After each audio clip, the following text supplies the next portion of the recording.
असतो मा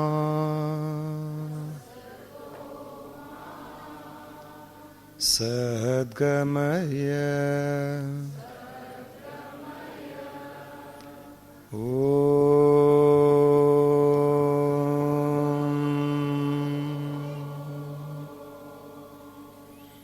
तमसो मा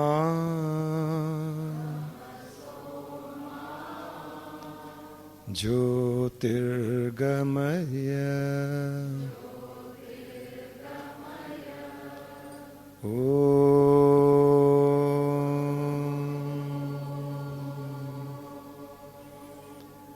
मृत्योर्मा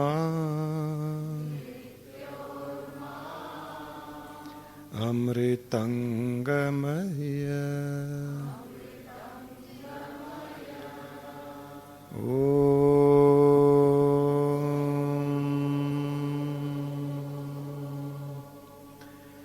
पृथ्वी शांति जल शांति अग्नि शांति वायु शांति आकाश शांति ब्रह्मांड शांति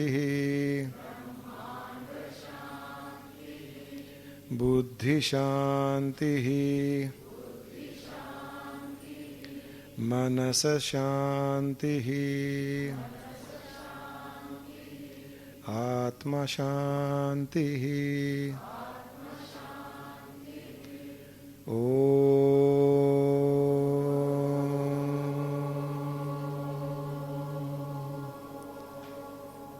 पूर्णमदः पूर्णमिदं पूर्णात् पूर्णमुदच्यते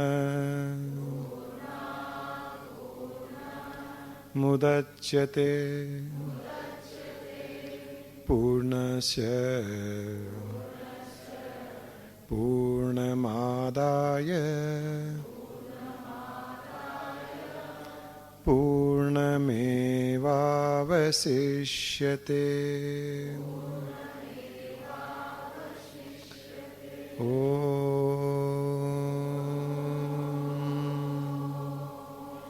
शांति शांति शांति।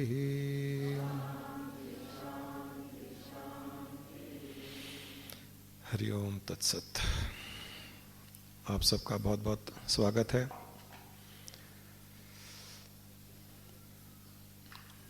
लेडीज़ के फंक्शंस चल रहे हैं अभी, सावन की तीज, सिन्नारा,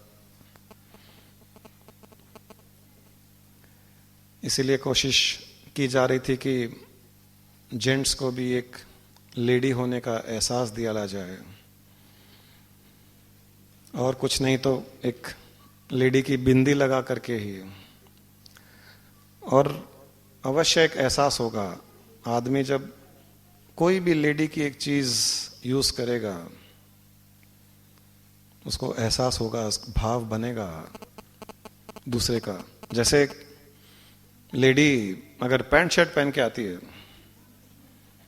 जीन्स टी शर्ट पहन के आएगी, उसकी चाल बदली भी रहेगी, लड़की के जैसे नहीं रहेगी, लड़के के जैसे चलेगी वो। उसमें एक मर्द का, एक लड़के का भाव आ जाता है, हिम्मत आ जाती है, शक्ति आती है। वैसे ही एक आदमी, एक मेल, कोई भी लड़की की ड्रेस, लड़की की बिंदी, एक औरत का कड़ा मैंने पहना है।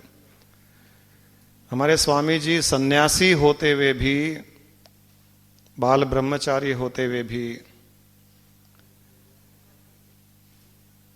परिवार को छोड़ करके जंगलों में साधना करने के पश्चात भी, गेरुआ वस्त्र धारण करे हुए भी, उन्होंने हमें एक बार माता के रूप में दर्शन दिया, पूरी साड़ी पहनकर, ज्वेलरी पहनकर, बिंदी, कड़े, नाक में नथ, कान में बालियां, चूड़ियां। हम वो दृश्य आज भी नहीं भूल सकते हैं। ये बहुत पुरानी बात हो गई, 20-25 साल पुरानी बात। तो मुझे थोड़ा सा अटपटा लगा था। उनके तो इतनी बड़ी बड़ी दाढ़ी भी थी और बड़े बड़े बाल। हमें कभी पता भी नहीं था कि स्वामी जी इस प्रकार से कोई दर्शन दे सकते हैं, इस प्रकार से वो अपना रूपांतरण कर सकते हैं। बुलाया गया, उनके कमरे में गए तो एक सुंदर माता, इतनी दिव्यता झलक रही थी। हम तो हक्के बक्के रह गए, जाकर के प्रणाम किया, बैठ गए। आधा 1 घंटा हम बैठे थे। कुछ अलग स्थिति थी। वहां से जब बाहर गए तब थोड़ा सा एहसास हुआ कि स्वामी जी साड़ी पहन करके माता के रूप में थे। तो मैंने गुरुमा से पूछा, उनकी दाढ़ी कहाँ गई थी? उनके इतने बड़े बड़े बाल है जो छुप नहीं सकते, इतनी बड़ी दाढ़ी है जो छुप नहीं सकती, वो कहाँ थी? इतनी बड़ी बड़ी मूछें एकदम थिक, वो कहाँ गई? मुझे दिखी नहीं। उन्होंने कहा मुझे भी नहीं दिखी वो कहाँ गई? मतलब इतना रूपांतरण की वो कोई आदमी है और उसने एक औरत का वेश धारण किया है, ये भी नजर नहीं आया। इतना रूपांतरण उसका। बाद में जब थोड़ा सा माइंड सेटल हुआ तो उन दिनों इतने इवॉल्व नहीं थे, तो मैं ऐसे ही सोचता था कि ये गुरु लोग थोड़े नाटक करते हैं, अपने फॉलोअर्स को अट्रैक्ट करने के लिए अलग अलग इस प्रकार से ये नाटक करते हैं। लेकिन जब गुरुजी के पास बैठे थे तो गुरुजी एकदम शांत, माता का भाव उनमें झलक रहा था और हम भी उसी में लीन थे। बाद में ये मन में विचार आया था, ये सब थोड़ा सा दिखावा करते होंगे।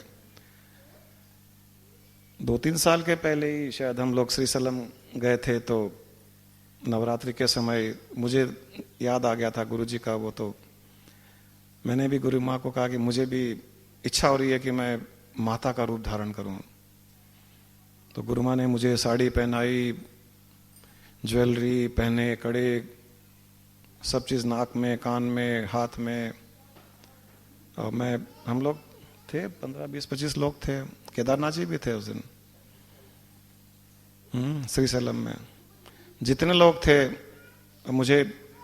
मैं तो आंख बंद करके बैठा था क्योंकि मैं उस स्त्री के भाव में चला गया था, मैं एक माता के भाव में चला गया था, मैं एक साक्षात अपने अंदर उस दुर्गा माता को ही अनुभव करने लग गया था। मेरा भी भाव इतना बढ़ गया था उस समय, मैं आंख नहीं खोल पा रहा था। लेकिन मुझे एहसास हो रहा था कि कई लोग रोने लग गए थे वहां पर। केदारनाथ जी भी आंखों में आंसू थे, रोने लगे थे। आप क्यों केदारनाथ जी? और कई लोग, मुझे याद है कई लोगों की आंखों में आंसू थे। उस दिन मुझे एहसास हुआ कि एक औरत के अंदर की भावनाएं क्या होती है। मुझे कभी भी इस प्रकार का एहसास नहीं हुआ, और एक मर्द को एहसास हो भी नहीं सकता है कि औरत की भावनाएं क्या होती है।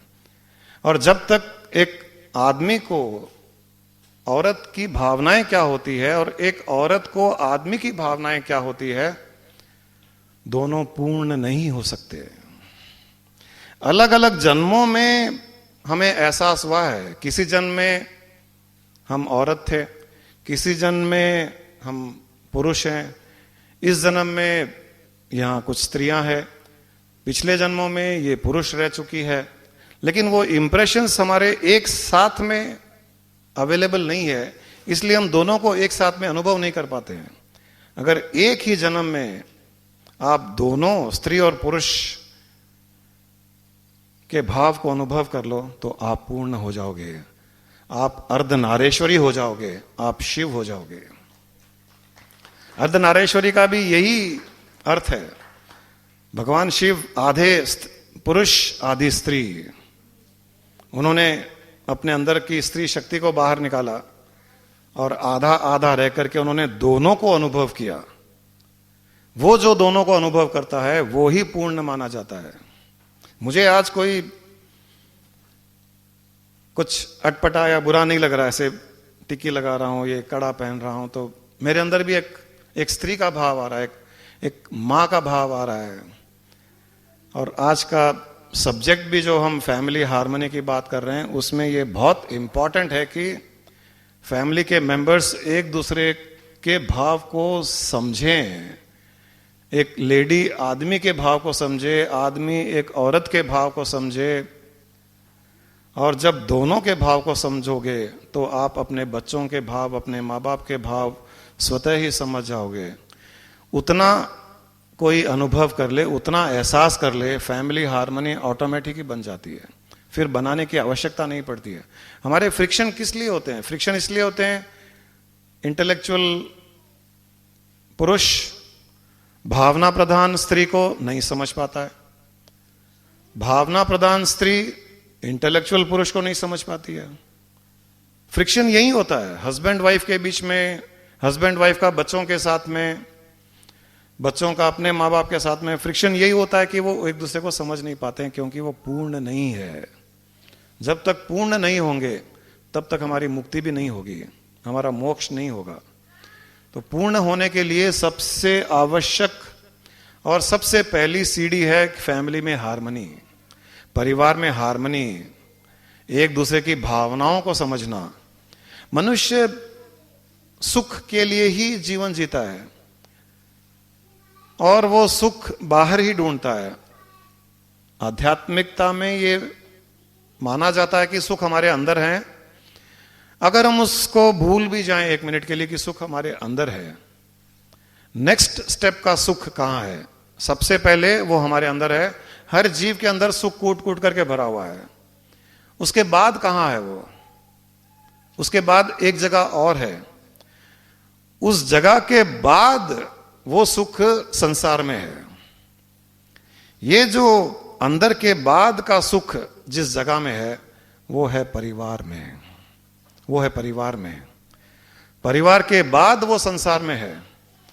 और मोस्टली लोग इस परिवार के सुख को बाईपास करते हैं, इसके ऊपर फ्लाईओवर बना के रखते हैं। या तो अपने अंदर सुख ढूंढने की कोशिश करते हैं या परिवार के बाहर संसार में सुख ढूंढने की कोशिश करते हैं। बहुत कम लोग हैं जो परिवार के अंदर, परिवार के भीतर, परिवार में रहते हुए परिवार वालों में सुख ढूंढते हैं, परिवार को सुख देकर के सुखी होते हैं, परिवार में समय बिताते हैं। ऐसे बहुत से कम लोग मिलेंगे। चूंकि परिवार में फ्रिक्शन चलता है, 24 घंटे हम किसी के साथ रहते हैं, थोड़ा सा वहां पर स्ट्रगल करना पड़ता है एक हार्मनी क्रिएट करने के लिए, सद्भावना क्रिएट करने के लिए। और वो हम करना नहीं चाहते हैं, इसलिए हम परिवार को बाईपास करते हैं। फिर दोस्तों में, बिजनेस एसोसिएट्स में, यहां वहां सुख ढूंढते हैं। और वहां तो सब स्वार्थी लोग हैं, सब आपकी तारीफ करने में लगे हुए हैं, सब आपकी प्रशंसा करेंगे, क्योंकि हर किसी का स्वार्थ कहीं ना कहीं पूरा हो रहा है। और 1-2 घंटे 3 घंटे हम किसी से मिलते हैं तो कोई भी नहीं चाहता है कि वहां पर कोई किसी से कोई झगड़ा हो, कोई फ्रिक्शन हो। इसलिए हमें लगता है कि वो लोग ज्यादा अच्छे हैं, हमारे मित्र हमारे ज्यादा अच्छे हैं, बाहर बिजनेस एसोसिएट्स ज्यादा अच्छे हैं, हमारी फैमिली मेंबर्स से वो लोग ज्यादा अच्छे होते हैं। और 90% मैंने लोगों को यह कहते सुना है कि हमारी बाहर तो बहुत इज्जत होती है, घर में कोई इज्जत नहीं करता है। अक्सर लोग ये डायलॉग मारते हैं, आदमी भी मारता है, औरत भी मारती है, बच्चे भी मारते हैं डायलॉग, माँ बाप भी मारते हैं, बड़े बूढ़े भी। ये कॉमन डायलॉग है सबका। बाहर हमको लोग इतना पसंद करते हैं, बाहर इतना इज्जत करते हैं, उसकी बहू को देखो, उसके पति को देखो, उनके बच्चों को देखो। क्या देखो आप? 1-2 घंटे आप किसी से मिलते हो बाहर, सब अच्छे ही रहेंगे।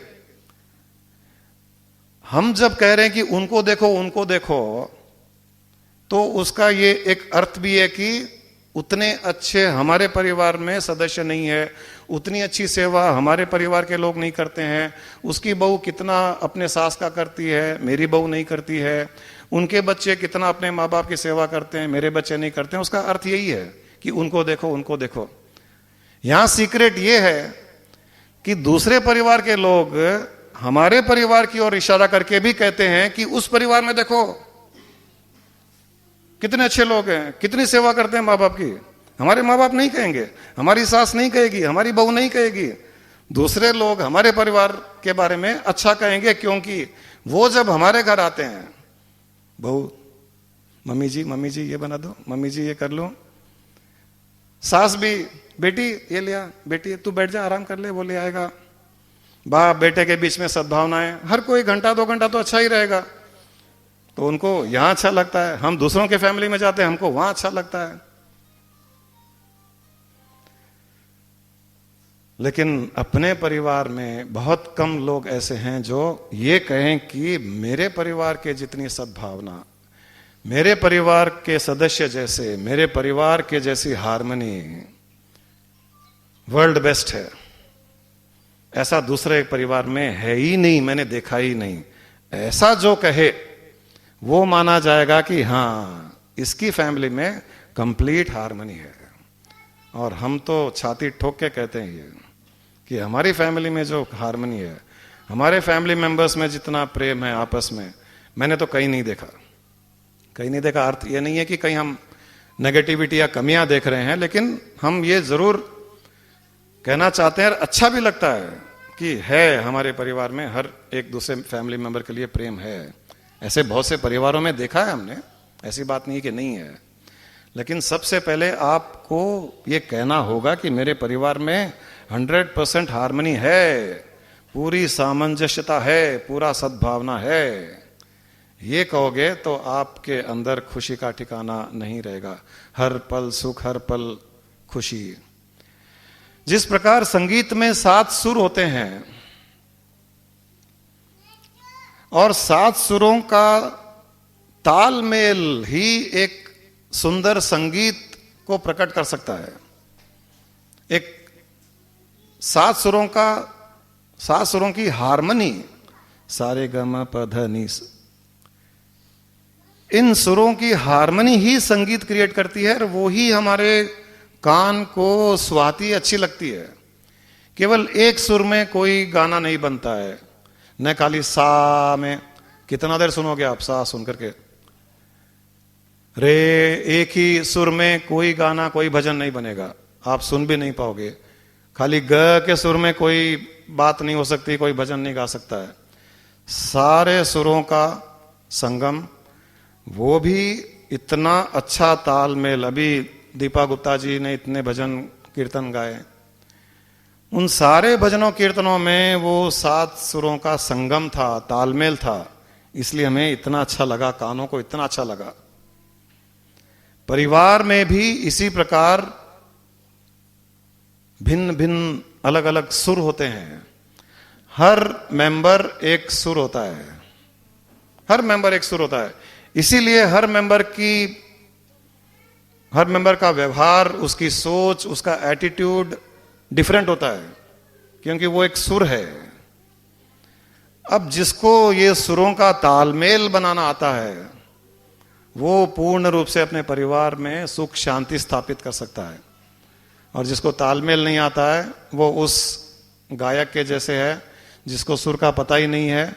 वो गाना गा रहा है या किताब पढ़ रहा है या रो रहा है, किसी को पता नहीं, उसको कोई सुनना नहीं चाहता है। वैसे ही जब तक 7 सुरों का तालमेल परिवार में नहीं बनता है, मनुष्य परिवार में समय नहीं बिता पाता है। वो परिवार से बाहर भागता है, घर से बाहर भागने की कोशिश करता है, क्योंकि वो सुख और कहीं ढूंढ रहा है। तो हमें अगर सुख शांति से जीवन व्यतीत करना है तो सबसे पहले परिवार में सुख शांति स्थापित करनी पड़ेगी। और परिवार में सुख शांति स्थापित करने के लिए इन 7 सुरों का तालमेल बनाना पड़ेगा। चलिए आज इन 7 सुरों के तालमेल पर ही हम परिवार में सामंजस्य, सद्भावना, हार्मनी कैसे क्रिएट कर सकते हैं, इस 7 सुरों पर ही बात कर लेते हैं। 7 सुरों में सबसे पहला सुर है सा। सा का अर्थ है साथ साथ सफर करना है, साथ साथ हमें जीवन बिताना है। सबसे पहला एक परिवार के लिए सा सुर से यही निकलता है कि साथ साथ हमें सफर करना है। आप इमेजिन कीजिए एक ट्रेन चल रही है, आप ट्रेन में चढ़ते हो, उस ट्रेन में पहले से ही कुछ लोग बैठे हुए हैं, आप एक पैसेंजर और ऐड होते हो, एक कैबिन में कुछ लोग बैठे हैं, आप भी बैठ जाते हो। ट्रेन चलती है, कुछ आगे स्टेशन पर एक सदस्य उतर जाएगा, एक नया चढ़ जाएगा। अब आप चढ़ गए हो, आपको 24 घंटे 36 घंटे ट्रैवल करनी है, तो आप अपने आसपास के लोगों से कुछ बात करोगे, कुछ खाएंगे।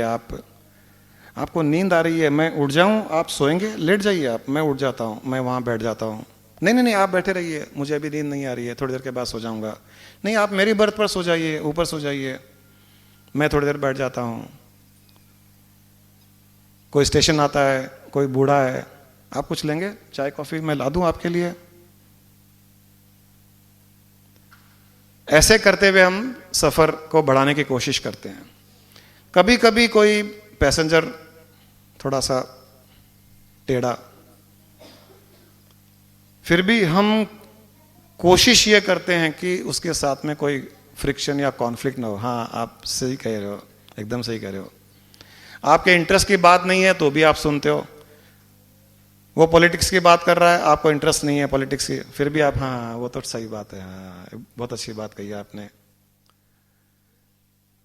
आपको पॉलिटिक्स से इंटरेस्ट है, कोई पिक्चरों की बातें कर रहा है, तो आप भी हाँ वो तो बात है, वो अच्छी मूवी थी, बहुत कलेक्शन हुआ उसका, बाहुबली, हाँ मैंने भी देखी, वाह क्या पिक्चर थी। आपका इंटरेस्ट हो या नहीं हो, आप उसके हाँ में हाँ मिला रहे हो, केवल इसलिए कि आप फ्रिक्शन नहीं करना चाहते हो और आपका सफर सुख शांति से कट जाए। फिर रास्ते में कोई उतरता है, फिर एक नया चढ़ता है, नया चढ़ता है, फिर उसके साथ में अच्छा भाई साहब आप कहाँ रहते हो, यहाँ रहते हो, अच्छा किस काम से जा रहे हो, दिल्ली जा रहे हो। फिर उसके साथ में एक हम तालमेल बनाने की कोशिश करते हैं। 99% लोग जिन्होंने ट्रेन में सफ़र किया है उन्होंने कभी भी को पैसेंजर्स के साथ में झगड़ा नहीं किया, फ्रिक्शन नहीं किया, कॉन्फ्लिक्ट नहीं किया। उनको पता है कि हम सब एक डेस्टिनेशन पर जा रहे हैं, सबकी अलग अलग डेस्टिनेशन है, कुछ समय के लिए हम साथ हैं, फिर हम जुदा हो जाएंगे। एग्जैक्टली यही लाइफ के साथ भी होता है।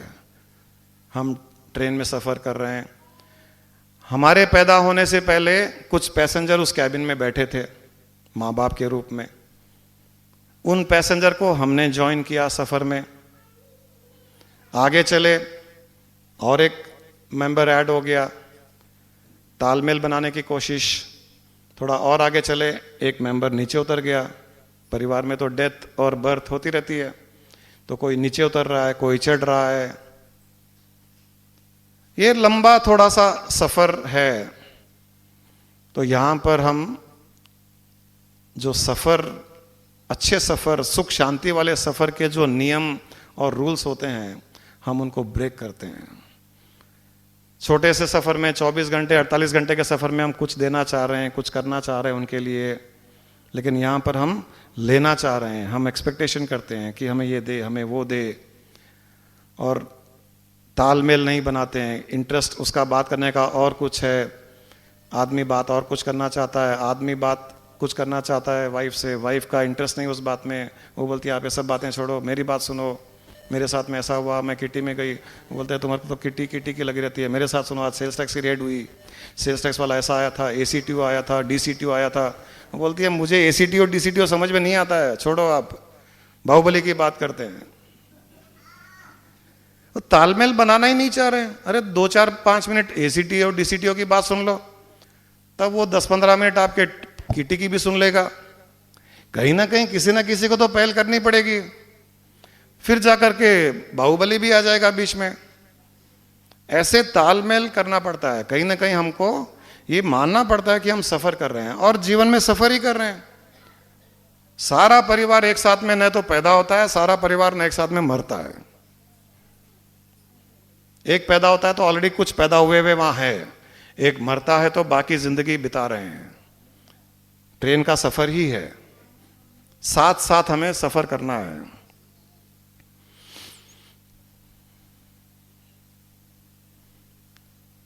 कुछ सफर करने वाले होते हैं जो अपनी बातें भी करते रहते हैं, नहीं करते रहो मैं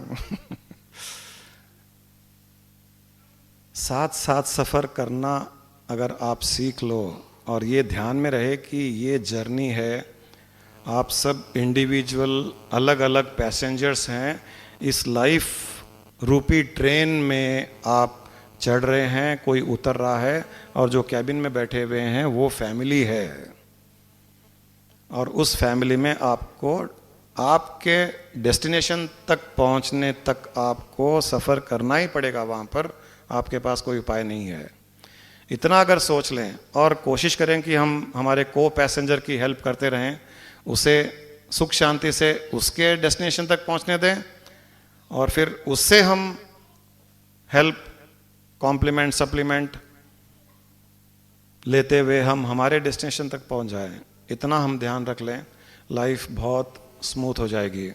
तो सबसे पहला नियम है कि ये साथ साथ हमें सफ़र करना है, हमारे पास में कोई उपाय नहीं है। और ये परिवार में 7 सुर क्यों होते हैं? हर अलग अलग तरह का सुर क्यों होता है? एक आदमी की सोच अलग, हस्बैंड की अलग, वाइफ की अलग, बच्चे की अलग। वो इसीलिए कि हम पूर्व जन्म में और किसी परिवार में थे, उसके पहले और कुछ थे, उसके पहले और कुछ थे। हम कुछ कुछ कुछ बनते बनते बनते किसी न किसी कर्मों के बंधन के कारण इस जन्म में एक परिवार में आए हुए हैं। तो हम जब पहले जन्म में, जैसे एक लड़की शादी होकर के एक ससुराल में आती है, तो उसकी सोच में और ससुराल वालों की सोच में फर्क रहता है, रहेगा, क्योंकि उसने 20-25 साल अपने माँ बाप के घर में बिताए हैं। वो एक अलग सोच के साथ आई है, अलग अपब्रिंगिंगनेस के साथ में आई है। वहाँ उसको कुछ छूट, कुछ बंधन दिए गए थे। यहाँ ससुराल में अलग सोच के साथ में ये परिवार बड़ा हुआ है। तो वो जब आती है तो धीरे धीरे लोग कोशिश करते हैं कि उसके साथ में तालमेल बनाएं। कुछ वो अडॉप्ट करती है ससुराल का, कुछ ससुराल वाले अडॉप्ट करते हैं उसकी बात का। तो वैसे ही हम ये क्यों नहीं सोचें कि हम सारे के सारे पूर्व जन्मों में, मतलब दूसरे परिवारों में थे, वहाँ से अलग अलग सोच, अलग अलग संस्कार लेकर के हम एक परिवार में आए हैं। तो हमारे संस्कार हमारे साथ में चल रहे हैं, इसीलिए हमारी सोच अलग है, इसीलिए हमारी थिंकिंग अलग है, इसीलिए हमारे एम अलग हैं, व्यवहार अलग है, और हमें यहाँ पर तालमेल बनाना है। हम सभी जिस परिवार में है, ऐसे मान ले कि वो सभी का ससुराल ही है। वो घर के मालिक का भी ससुराल है, बाप का भी ससुराल है, दादा का भी ससुराल है, दादी का भी ससुराल है, सबका एक ही ससुराल है। ससुराल में सब थोड़े डर के रहते हैं, देवर देरानी से, जेठ जेठानी से, सास से, दादे सास से, सबसे थोड़ा डर के रहते हैं अगर ये मान ले कि ससुराल है। इसलिए कभी भी बहू थोड़ी डरी हुई, सहमी हुई रहती है ससुराल में। और जिनको पता है ये तो हमारा घर है, वो थोड़े सीना तान के चलते रहते हैं। वो भी अगर वो मान लें कि ये भी मेरा ससुराल है, सारी की सारी प्रॉब्लम एक क्षण में सॉल्व है। सब ससुराल में है, सब सहमे सहमे रहो, डर के रहो, या सब एक दूसरे के लिए कुछ हेल्प, कुछ सहायता, कुछ सेवा, कुछ देने की भावना कि मैं इनको क्या दूं। जैसे मैंने कहा ट्रेन में सफ़र करें तो इनको कुछ दूं, कुछ लाके दूं, स्टेशन आया पानी लाके दूं, आप सो जाइए मैं चला जाता हूं। ये भावना रहेगी तो हार्मनी क्रिएट होनी शुरू हो जाएगी। देने की भावना, न कि लेने की भावना। तो हमें परिवार वालों को साथ साथ सफ़र करना है और अपने अपने डेस्टिनेशन जाने के लिए को पैसेंजर्स मिले हुए हैं। को पैसेंजर के साथ में जैसा व्यवहार करना चाहिए वैसा व्यवहार कीजिए। दूसरा सुर है रे। सा साथ साथ, रे कोई आता है रे के बारे में?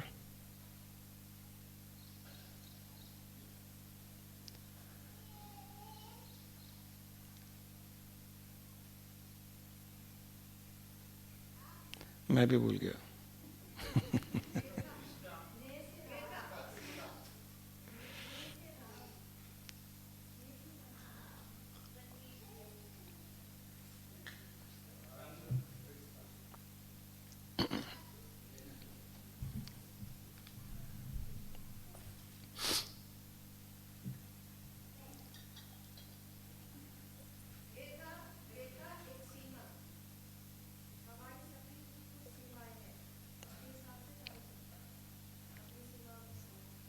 हाँ वो तो आएगा अभी।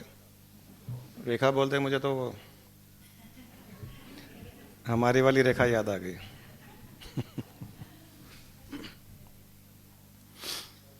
खैर कोई खास बात नहीं है, कोई फिक्स लॉज नहीं है, ये तो हमारे ही बनाए हुए लॉज हैं जो हम किसी न किसी रूप से याद करने के लिए कुछ अक्षरों का सहारा ले रहे हैं। एक रे से यही है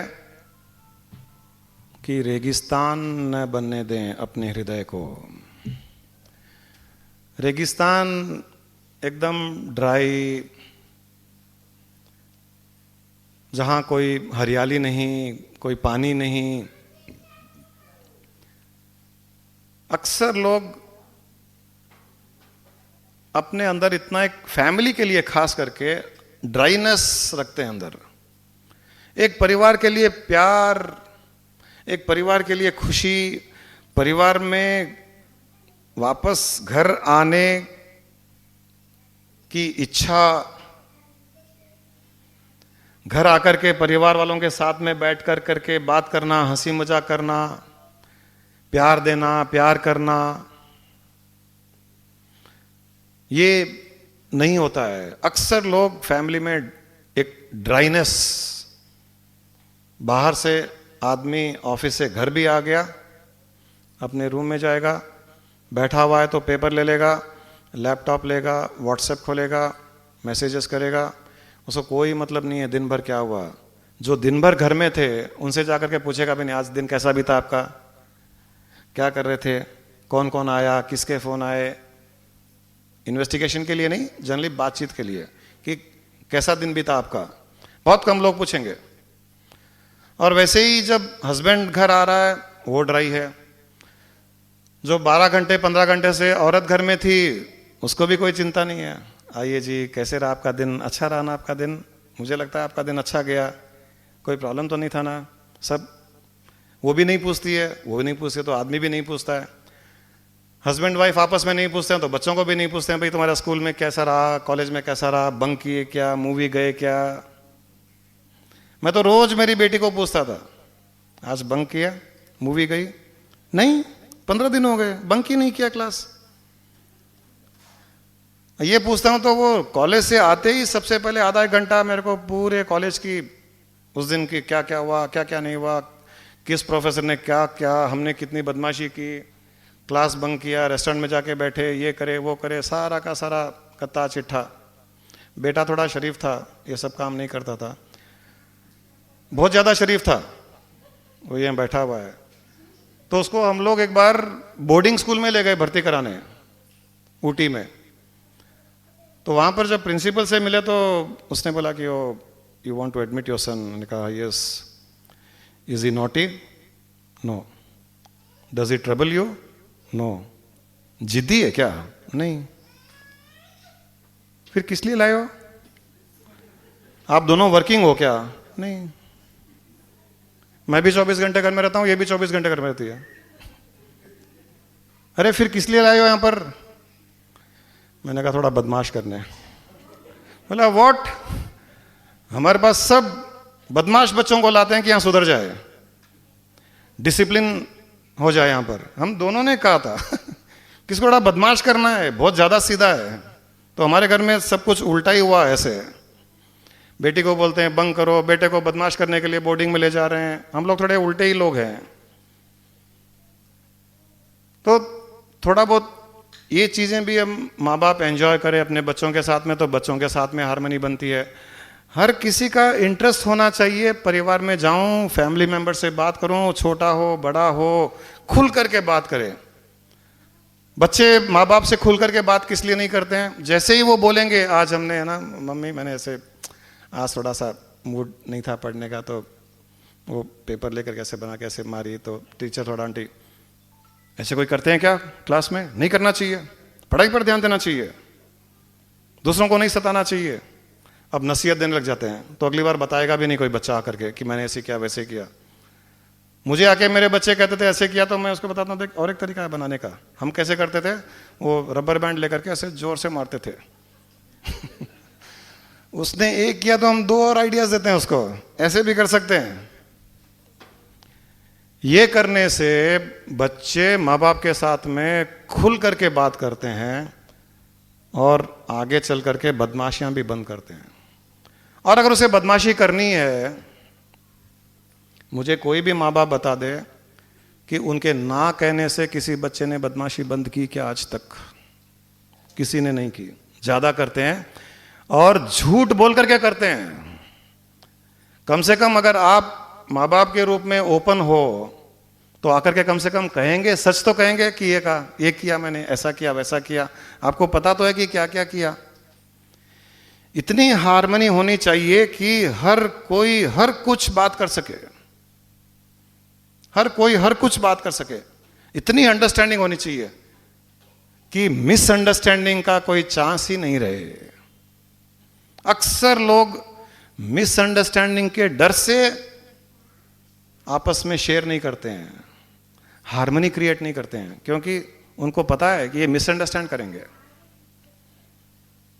तो अपने हृदय में रेगिस्तान को स्थान मत दें, वहां पर एक प्रेम का झरना क्रिएट करें, प्यार करना सीखें, एक दूसरे को कंफर्ट जोन दें, बात करें, हंसी मजाक करें।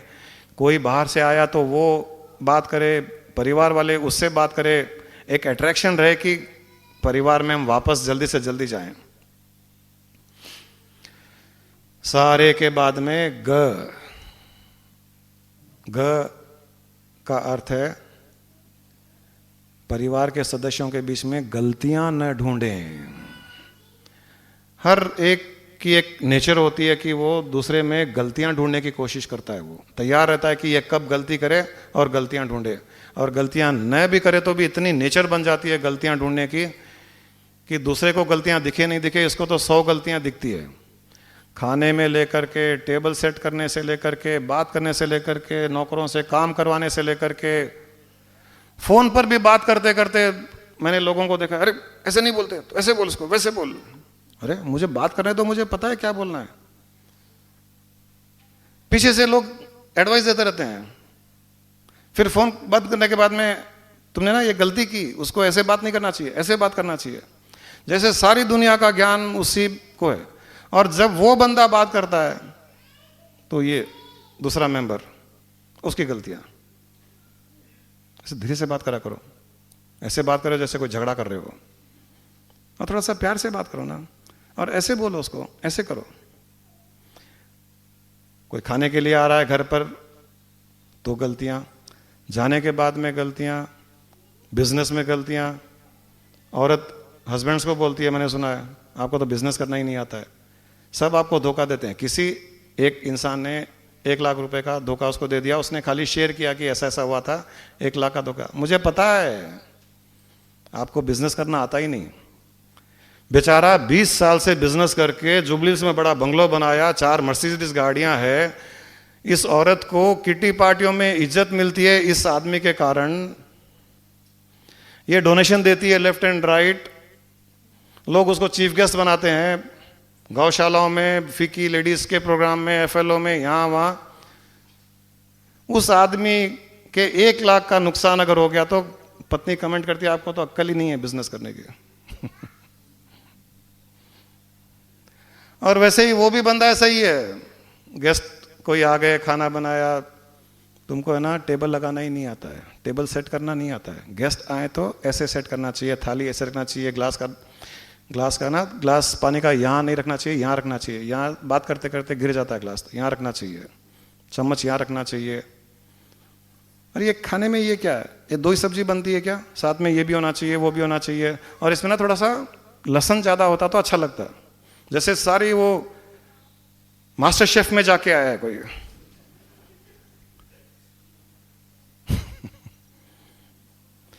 उसको आलू दे दिया जाए तो छीलना नहीं आता है, लेकिन मास्टर शेफ को एडवाइस देना आता है। हर कोई एक नेचर बन जाती है कि गलतियां ढूंढें। किसी ने बहुत अच्छा कहा है, गलतियों से जुदा तू भी नहीं और मैं भी नहीं, तू मुझे इल्जाम देता है और मैं तुझे। गलतियों से जुदा तू भी नहीं मैं भी नहीं, मैं तुझे इल्जाम देता हूं और तू मुझे।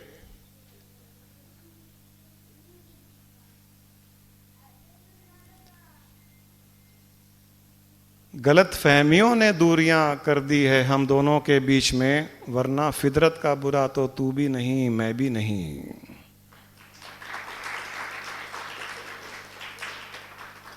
कि गलतियों से जुदा कोई भी नहीं है यहां पर। यहां एक लाइन और आ जाती है बीच में, गलतियों से जुदा तू भी नहीं, गलतियों से जुदा मैं भी नहीं, तू मुझे इल्जाम देता है और मैं तुझे इल्जाम देता हूं। अंदर झांक कर तू भी देखता नहीं कभी, अंदर झांक कर मैं भी नहीं देखता। गलत फहमियों ने दूरियां बढ़ा दी है, वरना फितरत का बुरा तो तू भी नहीं मैं भी नहीं। अंदर झांक कर कोई नहीं देखता कि मुझ में कितनी गलतियां हैं, क्योंकि गलतियां ढूंढने का राइट केवल और केवल उसी को है जिसके अंदर गलतियां नहीं है, कमियां नहीं है। अगर खुद के अंदर कमियां है, गलतियां है, उसको राइट नहीं है दूसरों की गलतियां देखने का, जताने का, बताने का। तो गलतियां मत जताइए, उसकी अच्छाइयां जताइए। ये भी एक लॉ है और सब मानते हैं। जितने लोगों से आप बात कीजिए सब कहेंगे 90% मेरी वाइफ बहुत अच्छी है, वाइफ कहेगी 90% मेरे हस्बैंड बहुत अच्छे हैं, बच्चे भी बहुत अच्छे हैं, सास ससुर बहुत अच्छे हैं, 90% बहुत अच्छे हैं। घर में झगड़ा होता है, हाँ बहुत होता है। फ्रिक्शन होता है, हाँ बहुत होता है, रोज होता है। अरे 90% अच्छे हैं, कोई कमी नहीं है, सब कुछ अच्छा है, फिर फ्रिक्शन किस बात का? बस वो 10%। हमारा फोकस यहां पर उस 10% पर जाता है, 90% अच्छाइयों पर नहीं जाता है। इसलिए गलतियां ढूंढने की कोशिश रहती है, इच्छा करती है। कभी भी अच्छा काम किया है, उसकी अच्छाइयां की बात कही है, वो नहीं कहते हैं। फोकस वो 10% 20% पर ही रहता है। और हमारे स्वामी जी ने हमको बहुत पहले जब उनसे मिले थे, शुरू में उन्होंने कहा था कि जैन कुसुम, always give margin of 10-15% in your attitude, behavior, in others. Life में 10-15% मार्जिन दे के रखो, क्योंकि 100% परफेक्ट कोई भी नहीं होता है। Always give margin, you will be happy. और सही कहता हूं, उस स्टेटमेंट के बाद में ये ऐसा दिमाग में बैठा कि 10% मार्जिन देना ही पड़ेगा आपको। हर किसी को 10% मार्जिन देना पड़ेगा। और प्रॉब्लम केवल 10% की ही है, 90% की नहीं है। फितरत का बुरा कोई भी नहीं है, प्यार उसमें भी है, लेकिन हम 10% पर फोकस कर करके उसको भी इरिटेट करते हैं, खुद भी इरिटेट होते हैं, फ्रस्ट्रेट होते हैं, गुस्सा आता है केवल 10% के चक्रव्यूह में। तो ये गलतियां देखना छोड़ देना चाहिए, लोगों की अच्छाइयां देखनी शुरू कर देनी चाहिए। सारे ग म में मर्यादा। परिवार में एक मर्यादा बहुत इंपॉर्टेंट है। छोटों की मर्यादा है, बड़ों के सामने हम कैसे बात करें, मान सम्मान दें। उसका अर्थ ये नहीं है कि रोज सुबह बड़ों को प्रणाम करो, रोज सुबह वो जैसे दिन भर में बोले वैसे करो, हर चीज उन्होंने बोल दिया मतलब कर दिया। वो मर्यादा के अंतर्गत नहीं आता है। मर्यादा का अर्थ है दिल से मान सम्मान करना है, उनके प्रेजेंस को एक्सेप्ट करना, उनके प्रेजेंस को लाइक करना, उनके प्रेजेंस को एंजॉय करना, उनके साथ में 5 मिनट 10 मिनट कुछ बैठ करके बातचीत करना, ये मर्यादा में आता है। बड़ों की मर्यादा है, ये नहीं है कि मैं बड़ा हूं मेरी चलनी चाहिए, जैसा मैं चाहूं वैसी चलनी चाहिए। अथॉरिटी इंपोज करना मर्यादा नहीं है कि छोटों को हमारी बात माननी चाहिए, वो मर्यादा में नहीं आता है। बड़ों की मर्यादा है छोटों के साथ में अपना तालमेल बनाना, उनके अनुसार चलना, अपने टेस्ट को भी बदलना, जैसा वो कहे वैसा करने की कोशिश करना। ये बड़ों की मर्यादा के अंतर्गत आता है। कई लोग मर्यादा का भी गलत अर्थ निकालते हैं। बड़े मतलब हरदम बड़े, छोटे मतलब हरदम छोटे, उनसे छोटे मतलब हरदम उनसे छोटे। अब आजकल लाइफ एक्सपेक्टेंसी भी बढ़ रही है, एज 80, 90, 100 ईयर्स के भी लोग रहते हैं। जो 90 पहुंच गए और उनके जो नेक्स्ट जनरेशन है वो 70s में है, अब वो 90 वाले अभी भी अपना अथॉरिटी इंपोज करके वो 70 वाले को एहसास दिलाते हैं कि तुम अभी भी गधे हो, तुम बच्चे हो, तुमको कल ही नहीं है। और वो 70 वाले 50 वाले को भी वैसे ही करते हैं। अब वो 50 वाला सोच रहा है कि मैं कब 70 का बन करके अपनी चलाऊंगा, 70 वाला सोच रहा है कि मैं कब घर का बड़ा बन करके मैं अपनी चलाऊंगा। वो 50 वाला आगे बढ़ता है, वो इतने में लाइफ एक्सपेक्टेंसी और 90 से 100, 100 से 120, 100 से 20, 140, इसको मौका ही नहीं मिलता है बड़ा होने का।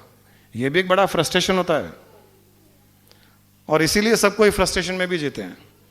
और ये फ्रस्ट्रेशन दूर करने का सिंपल तरीका है कि बड़े छोटों के अनुसार चलने लग जाए, खत्म, उसी पल फ्रस्ट्रेशन खत्म। अब छोटे बड़े नहीं बनना चाहेंगे। जब तक अथॉरिटी चलाने वाले लोग होते हैं तब तक उनको लगता है कि हमको भी एक मौका मिलना चाहिए अथॉरिटी चलाने का। जब अथॉरिटी चलाने वाले नहीं होंगे, जब केवल प्यार करने वाले होंगे, छोटों के साथ में तालमेल बनाते हैं, तब ये फ्रस्ट्रेशन खत्म हो जाता है। तब छोटे जैसे हैं वैसे ही रहना पसंद करते हैं, बड़े जैसा रहना वैसे ही पसंद करते हैं, क्योंकि बड़ों छोटों का वो गैप ही ब्रिज हो गया है, वो अब सब समान हो गए हैं। ये बहुत इंपॉर्टेंट है, इसको कहते हैं मर्यादा। समान रहते हुए हम बड़ों का मान कर रहे हैं, समान रहते हुए बड़े छोटों के साथ में तालमेल बनाते हैं, ये मर्यादा का अर्थ। सारे ग म, उसके बाद प से प्रशंसा करना, परिवार वालों की रेगुलर बेसिस पर किसी न किसी बात को लेकर के अप्रिशिएट करना, प्रशंसा करना, छोटे बड़ों की, बड़े छोटों की, वाइफ हस्बैंड की, हस्बैंड वाइफ की, किसी न किसी बात को लेकर के, सो दैट उनको लगे कि हमारी यहां एग्जिस्टेंस की कोई वर्थ है। जब आप किसी की प्रशंसा करोगे, अप्रिशिएट करोगे, तब उसको एक कंटेंटमेंट आता है, एक सेटिस्फेक्शन आता है एग्जिस्टेंस का। आदमी को गुस्सा कब आता है, आदमी फ्रस्ट्रेट कब होता है, जब उसकी एग्जिस्टेंस पर क्वेश्चन उठता है, एग्जिस्टेंस की इनसिक्योरिटी होती है, तब वो फ्रस्ट्रेट होता है, गुस्सा होता है। एग्जिस्टेंस को रिकॉग्नाइज किया जब जाता है ना, तब उसको फ्रस्ट्रेशन नहीं होता है, तब उसको अच्छा लगता है परिवार के लोगों के बीच में रहना, उठना। क्योंकि ये जो अप्रिसिएशन की बात है, आप ध्यान दीजिए, हम कितनी बार अपने परिवार में इसका उपयोग करते हैं, यूज करते हैं, अप्रिसिएशन के कॉन्सेप्ट को कितने बार करते हैं। आप याद कीजिए कि आपने अपने फैमिली मेंबर्स को, माँ बाप को, स्पाउस को, बच्चों को कितने दिनों में कब कब अप्रिशिएट किया है।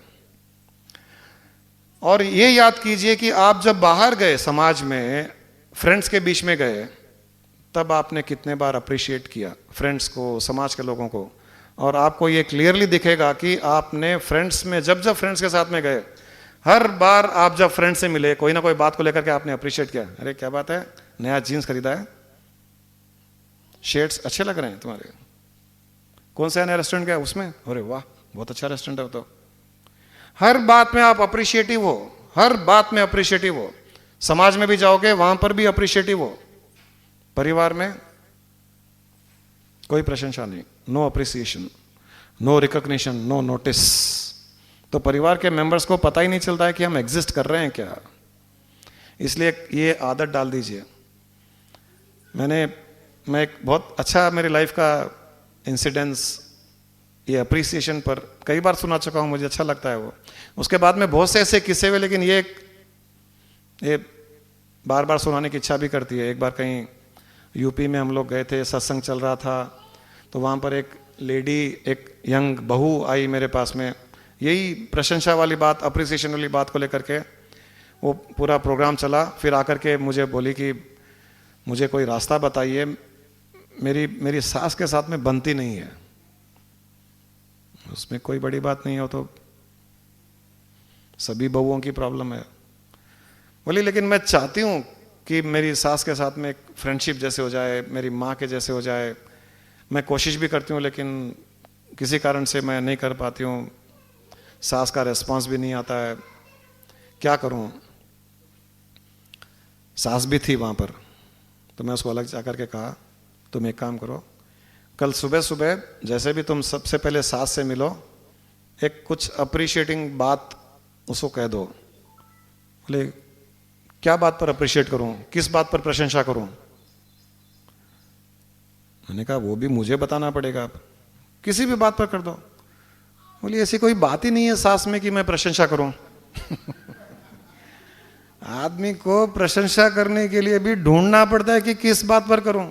अरे हम तो अगर कोई कहे कि वाइफ की करो तो मैं तो करता ही जाऊं अलग अलग चीजों में। कोई कहे कि बच्चों की करो, कोई कहे बहू की करो, कोई कहे माँ बाप की करो, तो कर सकते हैं। बोले किस बात पर करूं, मुझे तो समझ भी नहीं आता है। मैंने कहा एक काम करो, कल सुबह सुबह ऐसे जब मिलो सास से तो ऐसे कहो कि मम्मी जी क्या बात है, आज बहुत आप फ्रेश लग रहे हो, बहुत स्मार्ट लग रहे हो मम्मी जी। बोली वो तो कभी लगती नहीं है। अरे मैंने कहा झूठ मूठ की प्रशंसा कर देना, लगती नहीं है या लगती है उसकी थोड़ी बात हो रही है यहाँ पर। प्रशंसा करने में कोई लगना जरूरी थोड़ी है, प्रशंसा करना है कर दो। बोली कोशिश करूंगी। मैंने कहा कोशिश नहीं, कल करना है तुमको, रिलेशनशिप इंप्रूव करनी है ना। बोला हाँ वो तो करनी है मुझे, तो ये काम करो। अगले दिन फिर सत्संग था, थोड़ी खुश लग रही थी। मैंने कहा अलग ले जाकर के क्या बात है? बोली आपने जो बोला वो काम तो किया हो। मैंने कहा क्या काम किया हो?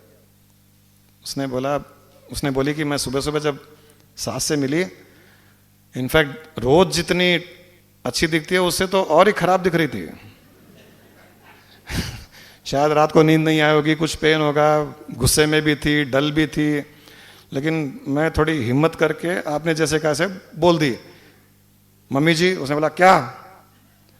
तो थोड़ी तो मैं डर गई थी, लेकिन फिर भी मम्मी जी आप बहुत अच्छी लग रही है, आज स्मार्ट लग रही है, क्या बात है, आपको नींद अच्छी आई क्या?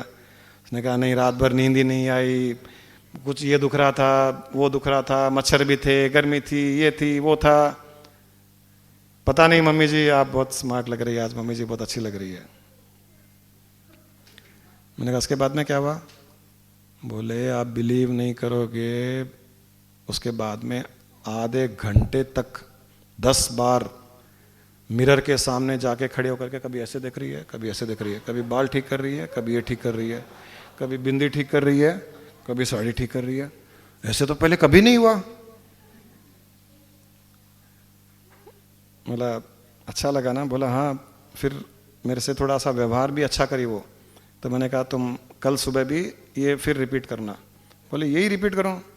तुम्हारी जो इच्छा रिपीट कर देना, कुछ प्रशंसा करना। अब उसको आइडिया मिले कि हाँ ठीक है, मैं उस बात पर भी कर सकती हूँ। एक दूसरी बात भी है जो मम्मी जी को अच्छी लगती है, मैं वो उस बात पर करूंगी, उस बात पर कर देना। अगले दिन फिर सत्संग था, फिर आई, बहुत खुश थी। मैंने कहा आज तो बहुत खुश लग रही हो। बोले आज तो कमाल हो गया। मैं सुबह सुबह दूसरी बात पर कुछ अप्रिशिएट की कि मम्मी जी आप जो साड़ी मुझे बना करके दी थी, वो जो काशिया निकाल करके क्या कुछ वो आपने करके दी थी, वो मैं पहन करके गई थी, मेरी फ्रेंड्स इतनी खुश हुई थी मम्मी जी, वो आपने जो 8 साल के पहले मुझे साड़ी दी थी, सब पूछ रहे थे कहाँ से लाई साड़ी, किसने बनाई, बहुत अच्छी लगी। अच्छा तेरे को 100 बार बोली थी वो पहना कर अच्छी लगेगी, तू तो सुनती थोड़ी है मेरी बात। मम्मी जी गलती हो गई, लेकिन आज तो बहुत अच्छा लगा मुझे। मैंने बोला फिर क्या हुआ? बोले मैं खाना बना रही थी, कभी नहीं आती है मेरी सास किचन में, मुझे ही चूल्हे के सामने 4 घंटे, सडनली आ गई किचन में। बोले बहू क्या बना रही है? मम्मी जी तुरई की सब्जी, करेला। बोले तू कभी वो गट्टे की सब्जी क्यों नहीं बनाती है, मेरे बेटे को बहुत पसंद है। तू हट, मैं बनाती हूं। और वो खुद कम से कम 5 साल के बाद में पहली बार किचन में आई और आधा 1 घंटा तक गट्टे की सब्जी बनाई वो। और शाम को हम लोग सब साथ में खाना खाए। जिंदगी में पहली बार उसने थोड़ी सी मेरी तारीफ, मेरी प्रशंसा मेरे हस्बैंड से की कि आज खाना बहू ने बहुत अच्छा बनाया, आज करेले की सब्जी बहुत अच्छी बनी है बहू। क्योंकि उसको गट्टे की सब्जी की अप्रिसिएशन चाहिए थी, तो उसने पहले मेरी अप्रिसिएशन की। तो फिर मैंने कहा नहीं मम्मी जी करेले की तो रोज ही बनाती हूँ, आज आपकी गट्टे की सब्जी अच्छी बनी। नहीं बहू, सही में करेले की सब्जी इतनी अच्छी पहले कभी नहीं बनी, आज बनी है। तो आज पहली बार उसने मेरी अप्रिसिएशन की। मैंने कहा ये दौर चलने दो, अब तोड़ना मत। 15 दिन के बाद में उस सास का मेरे पास हैदराबाद फोन आया, यूपी से, रो रही थी। उसने कहा आपने क्या जादू किया, मुझसे मेरी बहू ले ली और मुझे मेरी बेटी दे दी। बोले एक बेटी है, ससुराल में रहती है, बहुत कम आती है मेरे पास में, मेरी बहुत इच्छा रहती है बेटी आए, नहीं आ सकती है, लेकिन आपने तो मुझे बेटी दे दी। और फिर बहू से बात हुई तो कहता है आजकल तो बहुत एंजॉय करते हैं हम दोनों साथ में घूमने जाते हैं, मूवी जाते हैं, खाना खाने जाते हैं, मस्ती करते हैं, दिन भर आपस की बातें करते हैं, छेड़खानी करते हैं। अरे छोटी सी चीज, एक खाली प्रशंसा, अप्रिसिएशन ने इतना कमाल कर दिया।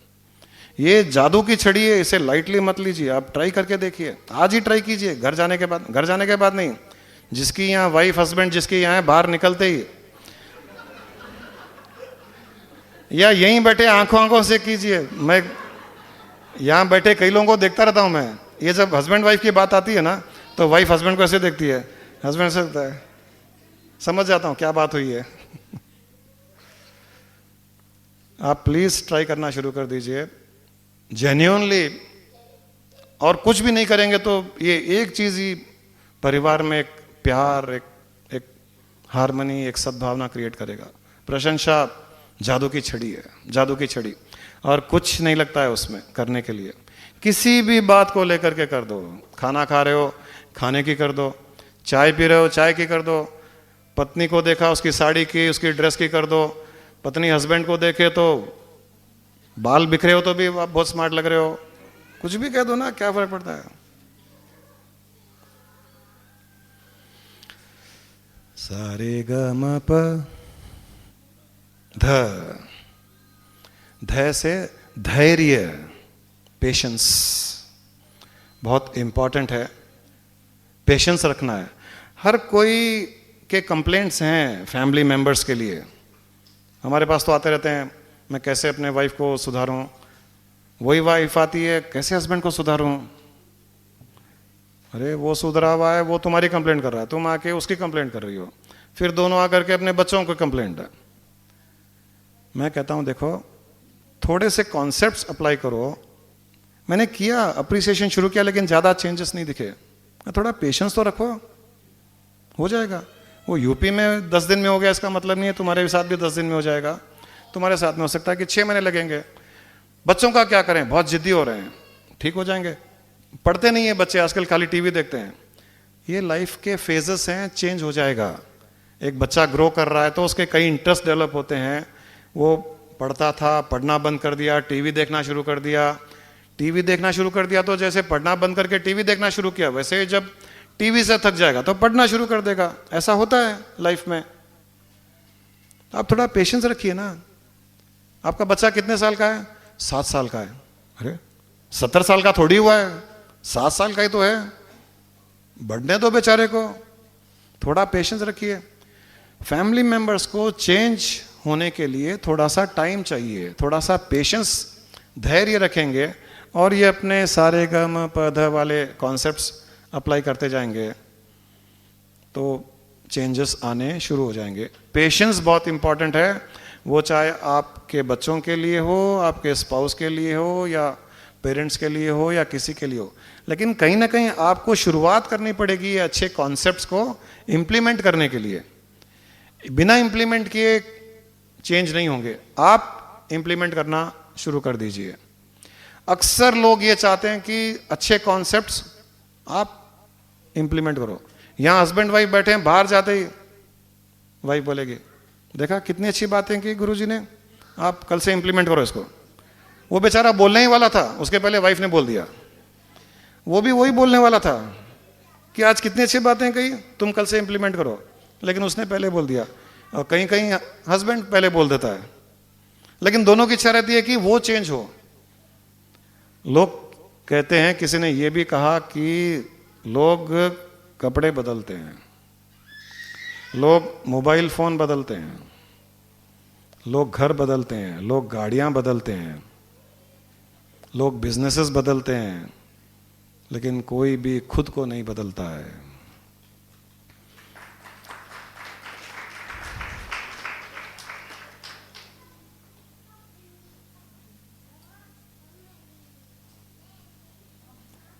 मिर्ज़ा गालिब ने कहा था कि सारी ज़िंदगी मैं यही भूल करता रहा, धूल आईने पे थी और चेहरा साफ करता रहा, धूल चेहरे पे थी आईना साफ करता रहा, एक ही बात है। धूल कहीं थी, कहीं साफ कर रहा था। हमारे ऊपर ही धूल है, हम और कुछ साफ करने की कोशिश कर रहे हैं, दूसरों को साफ करने की कोशिश कर रहे हैं। हमारे पास कई लोग जब आते हैं, यंगस्टर्स आते हैं, कई लोग मुझे कई बार कहते हैं गुरुजी आजकल इतना अच्छा लग रहा है कि हम चाहते हैं हमारे कज़न्स आएँ, हमारे दूसरे फैमिली मेम्बर्स आएँ, मेरे फ्रेंड्स आएँ, कैसे लाएं उनको, क्या कहें हम आपके पास आने के लिए। मैं तो कहता हूँ कुछ मत कहो, आपको लाने की आवश्यकता भी नहीं है, कोई नीड नहीं है। अगर तुमको अच्छा लग रहा हो अपनी लाइफ में इम्प्लीमेंट करो, अपने में चेंजेस लाओ, तुम्हारा चेंज देख करके दूसरे अट्रैक्ट हो, वो रियल में लाना होगा, बुला करके लाने से कोई मतलब नहीं है। और मुझे कोई पेशेंस की, कोई इम्पेशेंस में नहीं हूं, बहुत पेशेंस है मेरे में, चिंता ही मत करो। तुम्हारा कज़न 5 साल के बाद में आएगा, कोई दिक्कत नहीं है, कल ही आए वो ज़रूरी नहीं है। ये हॉल 50 लोगों से भरे या 500 लोगों से भरे, हमको कोई चिंता नहीं है, कोई जल्दी नहीं है, आराम से भरने दो। आप दुनिया में जाओगे और अगर आपके साथ में एक गुरु का नाम जुड़ा हुआ है तो लोगों की एक्सपेक्टेशंस भी आपसे बहुत हो जाती है, ये उनके पास जाते हैं। हमारे पास जितने भी आते हैं, जितने क्लोजली जुड़े हुए हैं, हमारा नाम साथ में जुड़ा हुआ है, और उन्होंने अगर एक गलती कर दी बोलने में, व्यवहार में, तुम ऐसे भी बोलते हो गुरुजी के पास जाकर के, तुम ऐसे भी सोचते हो गुरुजी के पास। अब तो इन लोगों के ऊपर एक बहुत बड़ा लोड है, प्रेशर है दिमाग पर, बहुत ध्यान रखना पड़ता है। अब मैंने पहले ही कहा है, या तो बहुत नज़दीक मत आओ, और नज़दीक आओगे तो आपकी जिम्मेदारी 10 गुना बढ़ जाएगी, क्योंकि लोग आप में मुझे देखेंगे और आपके व्यवहार में, आपकी सोच में वो मुझे एट्रीब्यूट करेंगे कि अगर इनके फॉलोअर ऐसे सोचते हैं तो वो भी वैसे ही होंगे। You are my face in the world. तो आपको बहुत ध्यान रखना पड़ता है। और जब आप निपुण हो जाओगे व्यवहार में, लोग कहेंगे वाह, व्यवहार हो तो ऐसा हो, सोच ऐसी हो तो ऐसी हो, जो मुंह से बात निकलती है पॉजिटिव, जो व्यवहार, जो प्रेम, वाह ऐसा हो। ये गुरुजी के पास जाते हैं ना, उसके बाद में इनमें बदलाव हुआ है, चलो कुछ तो होगा, अपने भी चलते हैं। ऐसे बहुत से लोग आए हैं हमारे पास और दूसरों के पास भी। जहां जहां हमारे अंदर बदलाव आया है, हमने ऑटोमेटिक कई लोगों को अट्रैक्ट किया है। तो आप लोगों पर वो जिम्मेदारी है कि अपने अंदर बदलाव लाइए, लोग ऑटोमेटिकली अट्रैक्ट हो जाएंगे। एक लोहा है, ये लोहा चाहता है कि दूसरे लोहों को अपने साथ चिपका लूं, नहीं चिपका पाएगा जब तक वो लोहा मैग्नेट नहीं बन जाए। तो उस लोहे को अगर दूसरे लोहे चिपकाने हो तो उस लोहे को पहले मैग्नेट बनना पड़ता है। दूसरों को मैग्नेट बना करके उनके मैं चिपकूं ये नहीं हो सकता। खुद मैग्नेट बनो, खुद मैग्नेट बन के दूसरे लोगों को चिपकाओ, ये अच्छा तरीका है। इसमें आपको जो खुशी होगी, जो प्रसन्नता होगी, जो एक कंटेंटमेंट होगा, वो अमेजिंग होगा। तो पेशेंस बहुत इंपॉर्टेंट है लाइफ में। सारे ग म प ध नी, सब संगीत जानने वाले हैं। नी, नित्य भोजन साथ साथ, एक फैमिली हार्मनी का बहुत इंपॉर्टेंट एस्पेक्ट है। That family which eats together lives together. जो परिवार साथ में भोजन करता है वो साथ में रहता है। उस परिवार में सद्भावना होती है, उस परिवार में आपस में प्रेम होता है, उसमें प्यार होता है, उसमें एक अपनापन होता है, उसमें एक वेट होती है कि वो मेंबर कब आए। कोई बाहर गया तो वापस कब आए, ऐसा नहीं कि ये बाहर कब जाए। अक्सर तो होता है कि बाहर कब जाए। आपको आज ऑफिस नहीं जाना है, वो कंसर्न नहीं है कि ऑफिस जाना है नहीं जाना, ये कब जाए, कब घर का काम करूं, या ये कब जाए, कब मैं बाहर जाऊं किटी पार्टी में, वो कंसर्न है। कोई चिंता नहीं है हस्बैंड की। ये होना चाहिए कि वापस कब आ रहे हो, अरे अभी तो 1 घंटे पहले तो घर से निकला हूं, फिर भी ऐसे ही पूछ रही थी वापस कब आ रहे हो। ये जब हो तो समझना कि परिवार में एक अट्रैक्शन डेवलप हुआ है। 12 बजे घर की याद आए, लंच के टाइम में घर में बैठ करके पत्नी के साथ में लंच करने का याद आए, तो समझना कि हाँ एक प्रेम है।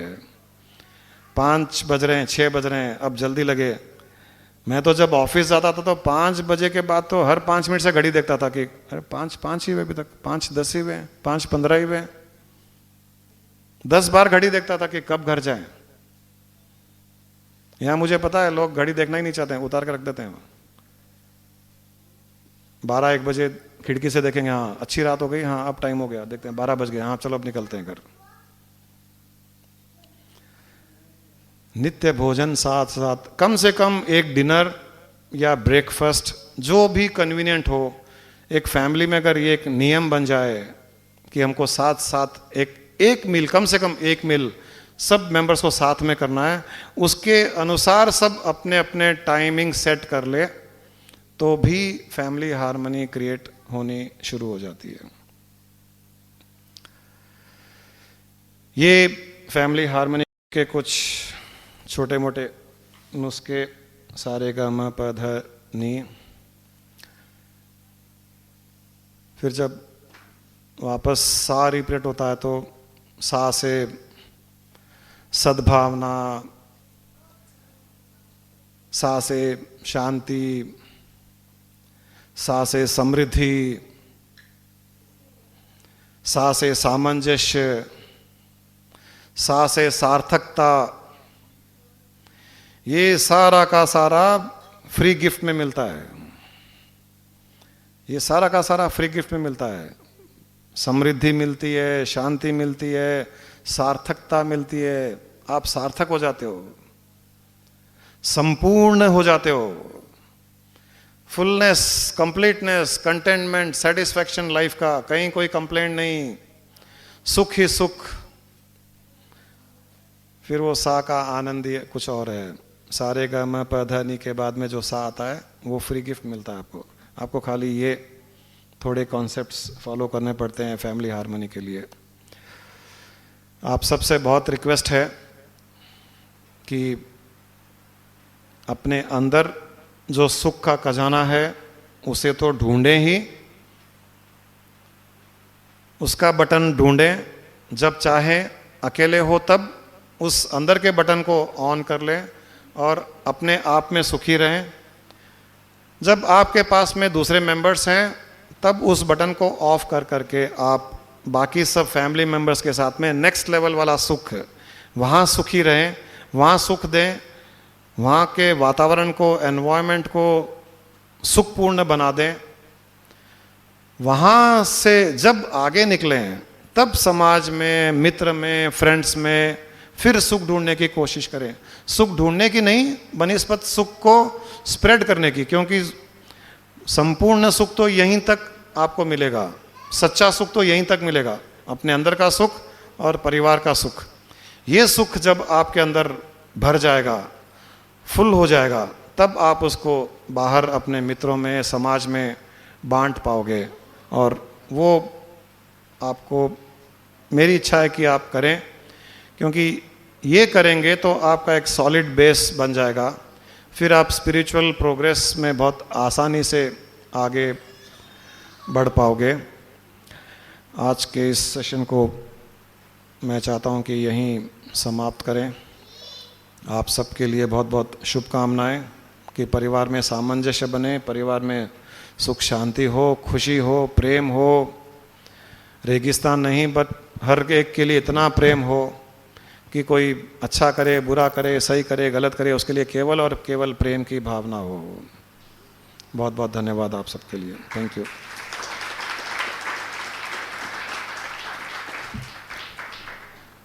करना चाहता है तो कर सकते हैं।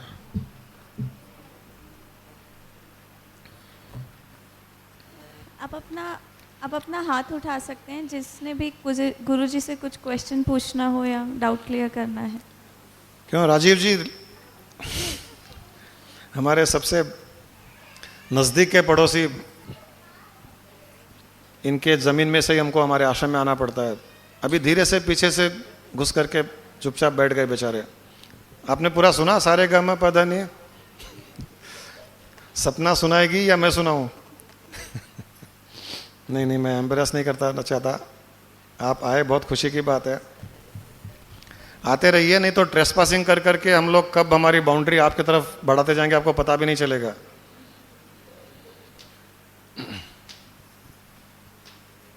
Pranam Guruji.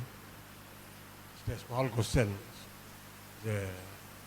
Because now Yesterday somebody told me that there is another saint who charges 3,000 rupees per question. तो हाँ, मनप्रीत ने कहा था। then I don't think there will be any question to Guruji if it is implemented. तो मनप्रीत ने कहा था गुरुजी वो 3,000 रुपए क्वेश्चन का चार्ज करते हैं। तो रितु ने कहा, उनकी बेटी ने, इसीलिए पापा ने मम्मी को आपके पास भेज दिया, यहाँ फ्री है। वरना वो जितने क्वेश्चन करती है उतने उनके पास क्वेश्चन करेंगे तो पापा जीरो हो जाते थे आज तक। Even there is a saint that इसके लिए थोड़ा थैंक करा कीजिए महेंद्र सिंह जी, कितनी सेविंग की। or Pada Puja, I think 50,000 or 15,000 is being charged. Why? Or Pada Puja, some 15,000 or 50,000, I don't know. It is charged. It is being charged, even now I think. Oh, So here everything is free.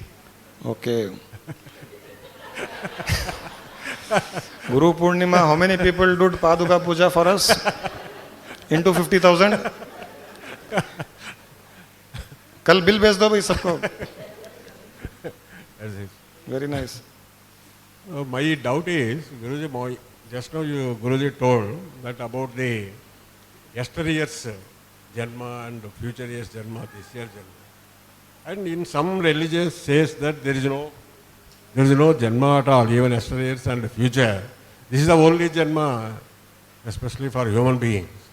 Is there any, or I think, some sort of evidence that we had yesteryear's Janmas in an easier form, or we will have future Janmas? That is, I think it is lingering in my mind. Our scriptures gives us 3 evidences for anything, not only for this. I am telling you, you are not human being, you are not the physical body, you are the divine being, your consciousness, your Atma. There also people ask us, what is the evidence? Karma, people ask, what is the evidence? I am doing karma, I am suffering or enjoying my karma phala. What is the evidence? There are 3 evidences which has been talked in the scriptures. First evidence is the scripture itself. Scriptures is talking so many things. So first evidence is the scripture. If you don't believe in scripture, then the second evidence is the Guru, who has gone even beyond scriptures and has done such sadhana that it has got all the secrets of the universe revealed to the Guru. Even there we don't accept that evidence. Okay, Guru may be saying, but how do I accept? So there are some people who want another evidence. So Shastra gives another evidence that you can experience yourself. Third evidence. First is the scripture, second is the Guru, third is you yourself experience that. So Shastra gives that evidence also to you, a possibility of that evidence. Now you can meditate, you can do sadhana, wherein all your past janmas will get revealed to you. You will also experience your entity outside the physical body. You will experience you are an entity other than the physical body. You can get out of the physical body, see your physical body. You can travel through your astral body to wherever you want, come back to the physical body. All this you can do yourself, then you don't require any other evidence. So it's up to you to accept whichever evidence you want to accept. Accept the Shastra scriptures, don't accept that, accept Guru's words, or realize your own self. Beyond these three, there is no other evidence. Then evidence is only some logic which could be tried.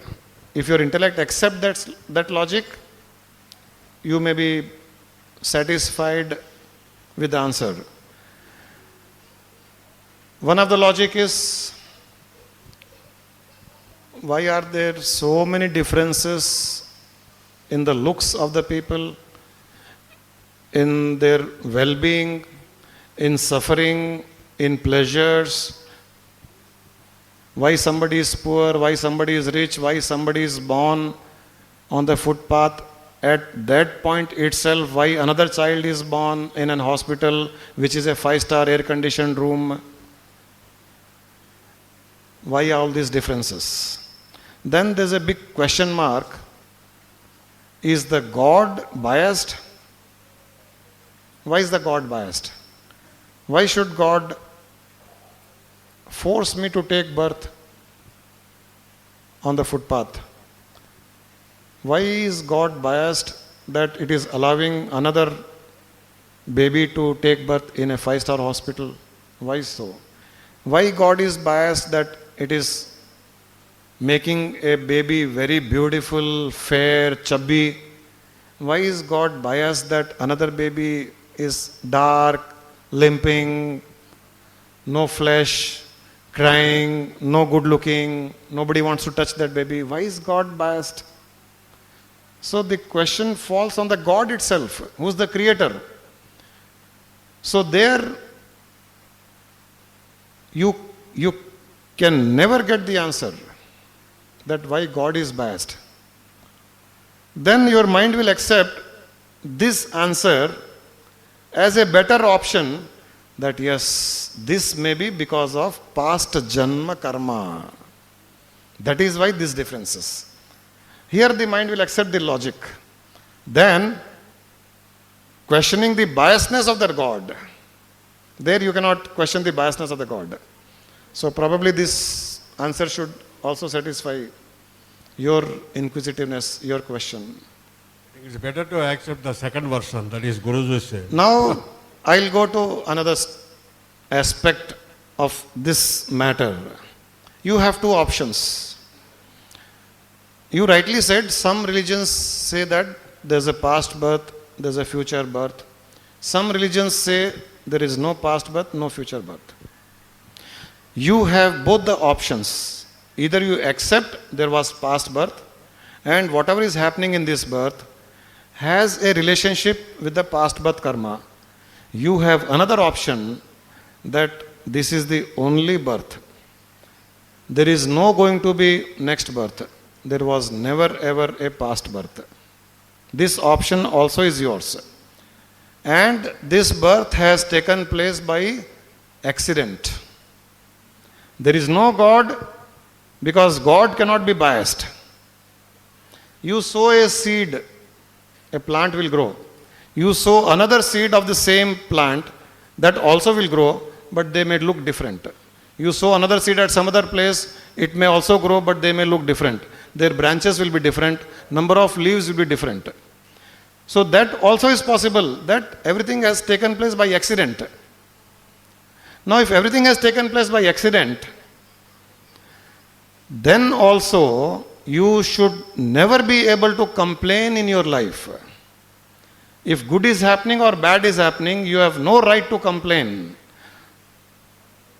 Because By accident. everything is taking place by accident. Your birth itself is by accident. Every situation is taking place by accident. If birth is by accident, the whole life is taking place by accident. You have no right to complain, grouse, pinpoint, fight, create enmity or create hatred. You have no right. Then also you are liberated. I am giving both the options and both will liberate you. This is the only birth, taken place by accident, and every incident, every situation is getting created by accident, no logic anywhere, no complaints, 100% acceptance, you will get liberated. In the other option, there was a past birth, I did some karma, that has created these situations, circumstances. Let me not perform those karmas, let me perform good deeds, good karmas, so that my life is good. Then also you are proceeding towards liberation.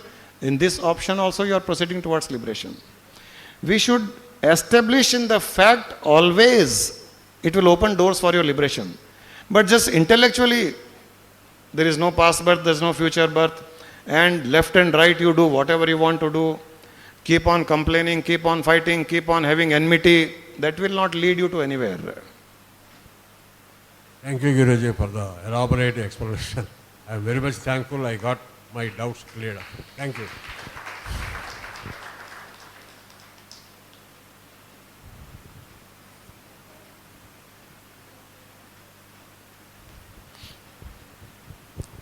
प्रणाम गुरुजी, गुरु माँ। आपकी जितनी प्रशंसा की जाए उतनी कम है। मेरा ही तीर लेकर के मेरे ऊपर ही। रियली मैं जो बोल रहा हूँ वो यहाँ बैठे 90% लोग मानेंगे कि मैं जितना मैं इवाल्व हुआ हूँ, हर पल खुश रहता हूँ, हर पल। कोई पल मेरी ज़िंदगी का ऐसा नहीं जाता है रोज़ का कि मैं खुश नहीं रहता हूँ। उसमें ऐसा नहीं है कि मेरे पास करोड़ 2 करोड़ रुपए आ गए, मेरा बिजनेस में मेरा बहुत कुछ हो गया, मेरी पत्नी के साथ में मेरे बहुत अच्छे संबंध हो गए, बच्चों के साथ में बहुत अच्छे संबंध हो गए, वो सब चल रहा है। लेकिन उसके बावजूद भी आज हर पल इतना खुश रहता हूँ जो मैं कभी जिंदगी में नहीं हो पाया था। और आज तो आपने और एक बटन दे दिया मेरे को, आगे की भी सुधर गई जिंदगी। धन्यवाद गुरु। आज क्या बात है, शॉर्ट में खत्म, सल्टा दिया पूरा। नहीं तो महेश के हाथ में माइक गया मतलब सब अब आराम से आधा घंटा बैठ जाओ। वेरी गुड, बहुत खुश हूँ इससे। और तुम्हारी धर्मपत्नी भी बहुत खुश है तुमसे शायद आजकल, है ना? क्यों ऐसे ऐसे क्यों हंस रही हो? Namaskar Guruji. As a human being, what should be the ultimate goal of a person? Sorry, I didn't get. As a human being, what should be the ultimate goal? Ultimate goal. Yes.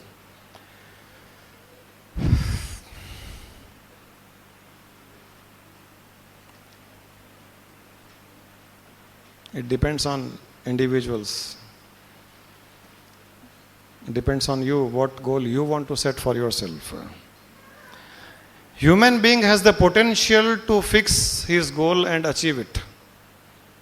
That potential human being has. What goal to set, it's up to you. I can say the ultimate goal is enlightenment. Knowing your own self, who you are, from where you have come, where are you going, what is your swarup. For me, that is ultimate goal, because beyond that there is nothing to be known. If you know your own self, it is said that you know the whole universe. You know everything, you know all the gods, you know the secrets of creation, you know everything the moment you know your own self. Self means Atma, consciousness, Paramatma. If you know that, you know everything. So for me, that is the ultimate goal. Everybody need not accept this goal.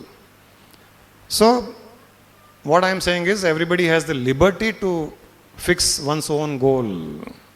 So you decide what goal you want to fix for yourself. This is the ultimate. I can talk of the ultimate. In between there could be many goals. I repeat, human being, only human being alone has the potential to fix his goal and achieve his goal. Be it worldly goal, be it goal to earn money, be it to be happy, be it to make others happy, be it to create harmony, be it to achieve some high post, be it to become a scientist, or be it to be an enlightened Buddha state. human being has the potential to achieve all such goals. Have you got the answer?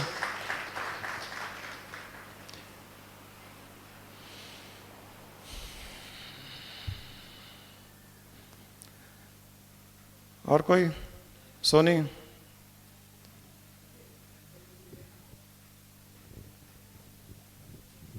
Pranam Guruji. Now it is in the cycle of birth and rebirth. Now we are in the faith of concept of rebirth. Suppose one may take rebirth in the faith where there is no. Suppose Somebody takes rebirth in the faith where there is no belief that there is a birth and rebirth. Then what happens?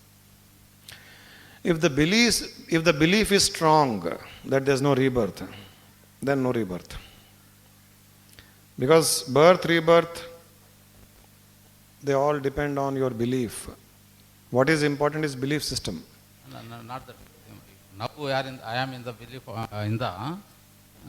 of rebirth. Suppose next birth I may take rebirth in the another faith, where they do not accept.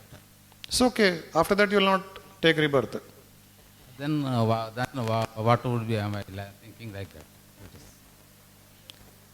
What you will be thinking? Suppose I take rebirth. No birth, no. See, In another faith. if you die as a Hindu and take rebirth in a Christian Yes.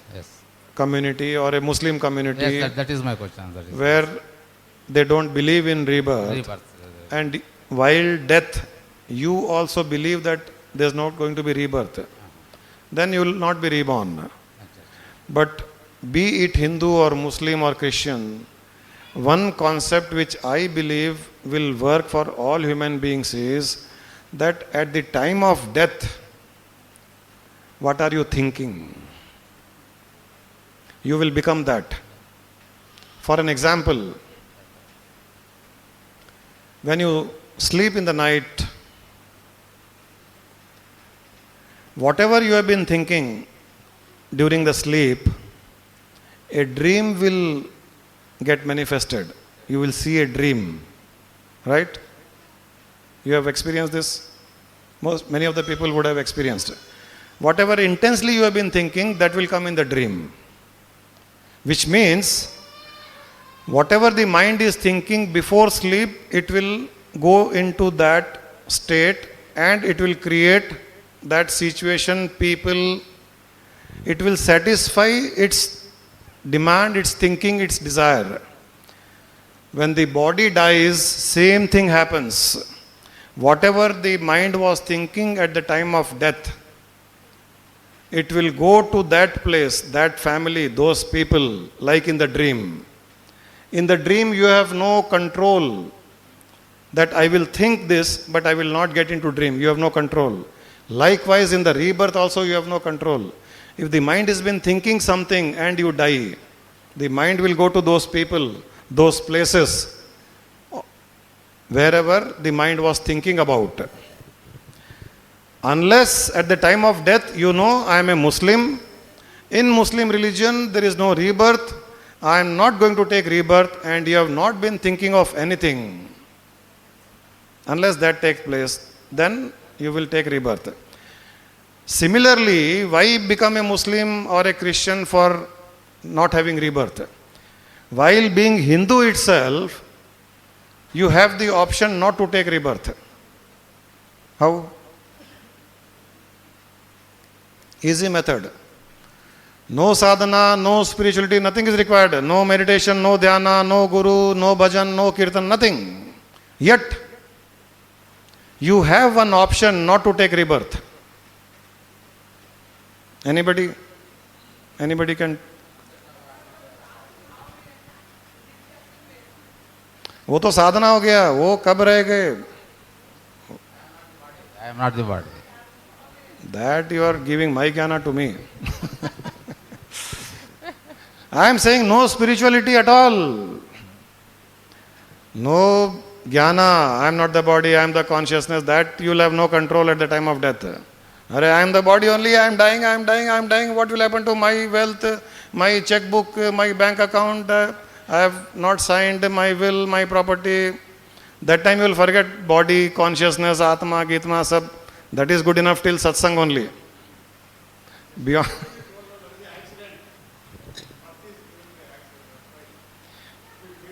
No, Hindus, in the Hindu scriptures, yeah, Guru Maharaj said, in the Hindu Shastras, one secret option is given that even if you have done karmas in hundreds and millions of your birth, yet if you don't want rebirth, a shortcut is given. Without sadhana, without being spiritual, without listening to any discourse or pravachan, without going to any guru, without thinking about God, a shortcut is given. Shastras have said, मरने के समय काशी में मर जाओ, मोक्ष मिल जाएगा. Go and die in Kashi. You will get mukti, you will get moksha, you will not take rebirth. Shastras have given. And if Shastras has given, it is true. The condition is, while dying in Kashi, you should remember that you are dying in Kashi. And you should remember that Shastras have said, the Lord has said, if you die in Kashi, you will not take rebirth, you will get moksha. That much only you need to remember, nothing else. You will get mukti. So why Muslim, why Christian? In Hindus also, rebirth concept is given a shortcut like this.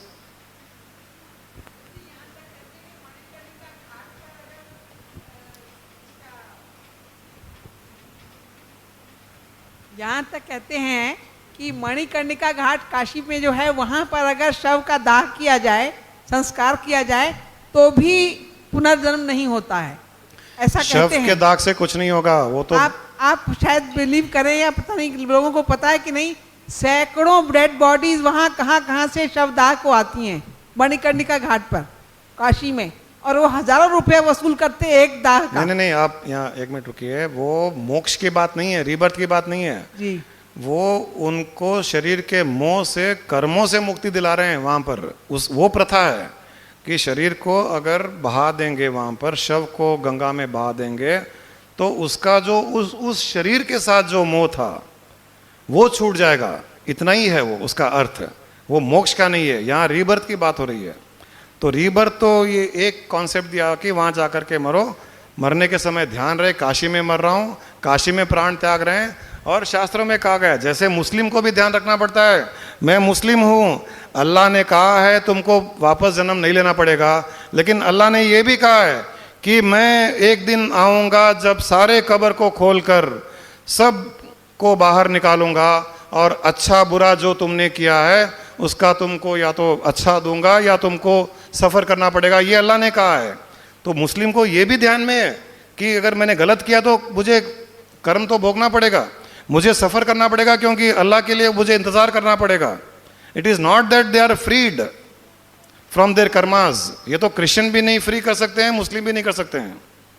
लेकिन उनका concept ये है कि जन्म नहीं होगा, परंतु soul को अल्लाह उठाएगा और उसको या तो रिवॉर्ड करेगा अच्छे कर्मों के लिए, या उसको सफरिंग होगी बुरे कर्मों के लिए. बट यहाँ हिंदुओं में तो और उसका भी शॉर्टकट दे दिया, अच्छा बुरा सब भूल जाओ, काशी में मरो, याद रखो काशी में मर रहे हो, मुक्त हो जाओ, फिर कोई तुमको हिसाब किताब कुछ नहीं, कोई भगवान बुलाएगा नहीं, नरक स्वर्ग कुछ भी नहीं. अब मैंने उसका और शॉर्टकट निकाल लिया है. मैं लोगों को कहता हूं कि तुम मूसी नदी के पास जाके मर जाओ और ये सोच लो कि यही काशी है. क्योंकि मैं झूठ भी नहीं कह रहा हूं, सच्ची में झूठ नहीं कर रहा हूं, क्योंकि कभी ना कभी मूसी भी काशी रह चुकी है. धरती में भी रीअरेंजमेंट होता है. आज यहां प्लेन धरती है, समुद्र और कहीं है. एक समय था समुद्र यहां था, वहां प्लेन था. ये तो रीअरेंजमेंट हो रहा है. आज जहां पहाड़ है, एक समय में रेगिस्तान था, और एक समय के बाद में रेगिस्तान हो जाएगा वहां पर. आज जहां डेजर्ट है, वहां पहाड़ बन जाएगा. ये 50,000 साल के बाद में ऐसा ही होगा. आपको पता ही नहीं चलेगा। तो काशी यहां क्यों नहीं था? यहां था, कभी ना कभी था। तो मूसी नदी के पास भी जाकर के मरोगे तो मुक्ति मिलेगी आपको। उसका और बड़ा शॉर्टकट, और बड़ा शॉर्टकट, अब मरने के समय मूसी नदी कैसे जाए? कोई ले जाए, खुद तो जा नहीं पाओगे, मरने वाले तो कैसे जाएगा? अब वो 4 कंधे पे उठा रहे हैं, उनको बोलो मूसी नदी ले जाओ तो बेचारे वहीं पटक देंगे। वो 100 किलो के इंसान को मूसी नदी कहाँ ले जाएंगे? वो तो नजदीक के शमशान घाट में फटाफट ले जाके पटक देते हैं, ये कंधा दुखता है। उसका और शॉर्टकट ये है, जहां मरो वो ही काशी, क्योंकि वो स्थान भी काशी का ही क्षेत्र था कभी ना कभी। तो मैं तो जहां मरूंगा मैं काशी में ही मरूंगा, और मेरी मुक्ति और मोक्ष निश्चित है। हो गया। अगले बार से सत्संग में आने की जरूरत भी नहीं है।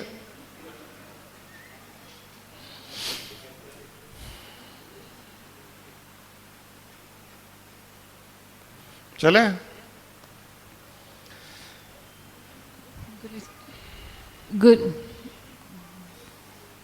Guruji, family which eats together stays together, and the family which goes to satsang together?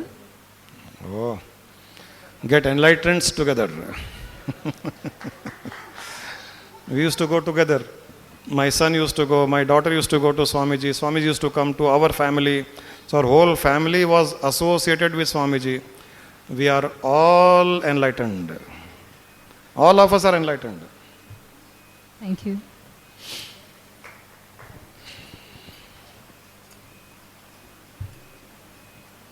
Hmm.